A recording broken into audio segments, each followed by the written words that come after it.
complete the ingredients for two healthy Filipino dishes, Ginisang Munggo and Pinakbet, while staying within our budget and also learn more about our local vegetable vendor. Do you think we can finish our shopping list and still save money? Challenge accepted! Let's go! Before we start shopping, let's check our grocery list. Ready, everyone? Ready! For Ginisang Munggo, we need 1 pack munggo, 1 bundle malunggay, 1 piece onion, 1 piece garlic, and 1 piece tomato. For Pinakbet, we need 1/4 kilo squash, 1 piece eggplant, 1 piece ampalaya, 1 bundle okra, 1 bundle string beans, 1 piece onion, 1 piece garlic, 1 piece tomato. Wow!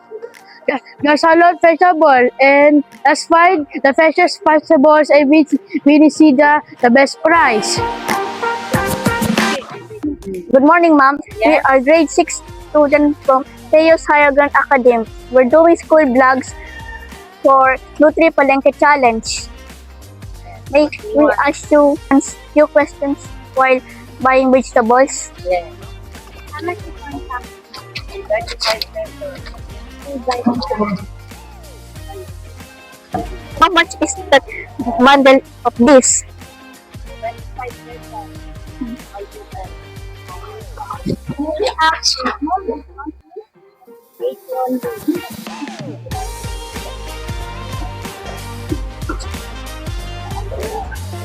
Thank you very much. We really appreciate your kindness.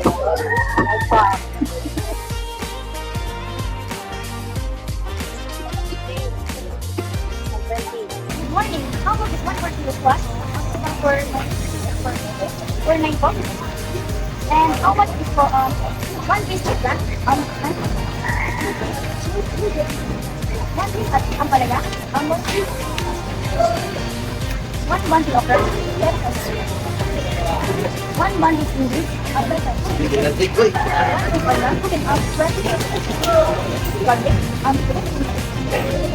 1 piece tomato? How much is total, ma'am? Total of 150 pesos. Maybe add the small quantities on the maybe we can give you some discount for less than 20 pesos.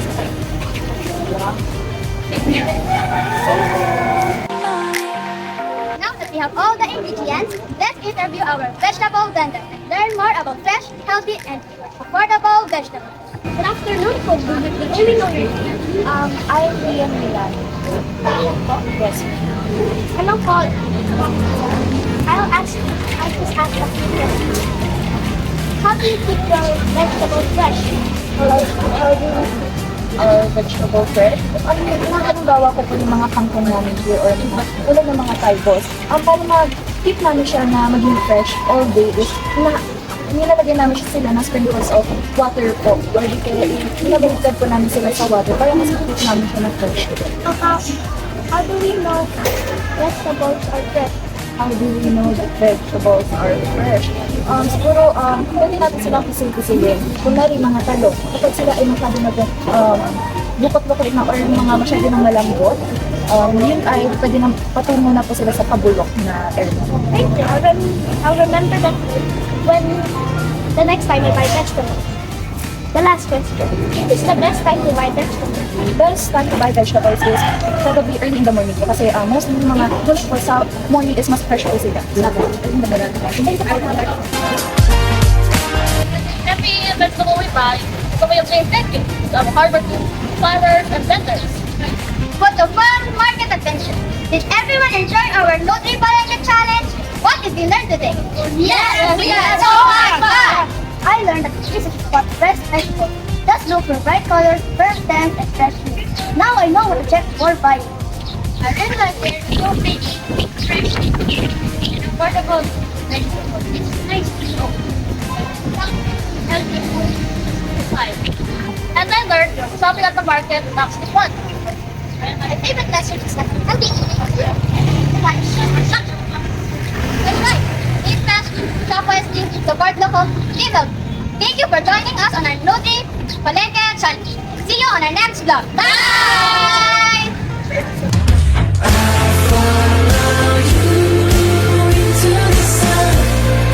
Into the sun, into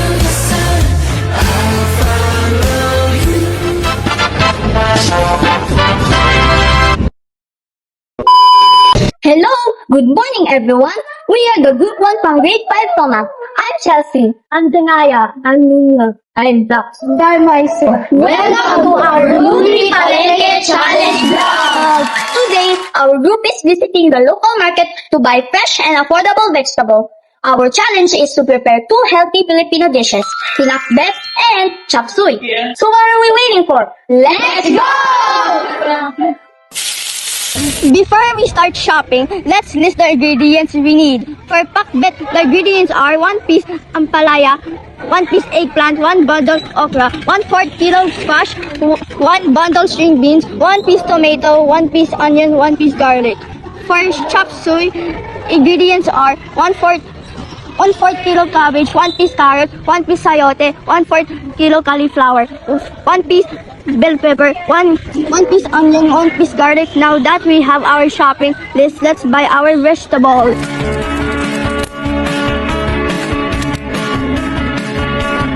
Good morning, ma'am. We are grade 5 students from Teos Higher Ground Academy. We are making a Nutri Palengke Challenge vlog. May we ask you a few questions while we buy vegetables? Yes. How much are the ampalaya and eggplant? Ampalaya per kilo, 1 kilo of ampalaya is 100. And eggplant is 90 per kilo. You're buying okra, 1 bundle of okra is 14 pesos. Eggplant, 20 pesos. Ampalaya, 25 pesos. Palabasa, squash, 31 pesos. Onion, 8 pesos. Tomato, 15 pesos. And then, string beans, 16 pesos. And luya, 6 pesos. Garlic, 12 pesos. Soy, cauliflower is 34 pesos. Repolyo, 28 pesos. Sayote, 19 pesos. Bell pepper, 9 pesos. Carrots, 18 pesos. Bawang is that 11 pesos. And then onion ay 7 pesos. How much is the total? The total is 289 pesos. May we ask for a small discount, please? Yes. I will give you the discount of 19 pesos, so it becomes 270. Thank you very much. We really appreciate your kindness. Thank you. You're welcome.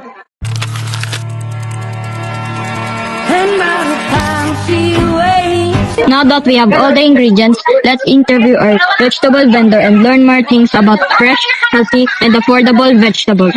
Hello po, ma'am. Thank you for taking time for this interview. We really appreciate your kindness and willingness to help us with our school vlog. May we know your name po? How long have you been selling these vegetables? I'm Lisa. I'm selling this vegetable for 5 years. Where do the vegetables you sell come from? Came from that Kadiwa. We call it like Divisoria, from Divisoria to Kadiwa in Dasmariñas. How can we tell if the vegetables are fresh? How do you keep your vegetables fresh all the day? Do you spray water on them? Sometimes we can spray water to make it fresh all the time, but it's not all vegetable need water to keep fresh.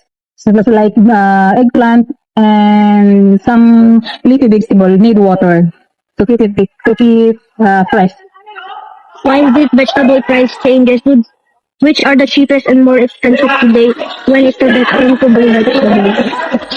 The price changes every day because yung traveling from the farmers to market. That's why every time the price changes every day. Sometimes the price now mababa, tomorrow become higher. Ang mataas ang gulay ngayon ay ampalaya and sayote. Why is it important to support local farmers and market vendors like you? Kailangan natin suportahan ang sarili nating produkto kaysa mag-suporta tayo sa mga imported na produkto. Ipangpilitin natin ang local na produkto, yung sariling atin. Thank you so much for taking time for this interview. We've learned so many useful tips on how to choose healthy vegetables, saving money, and supporting local farmers.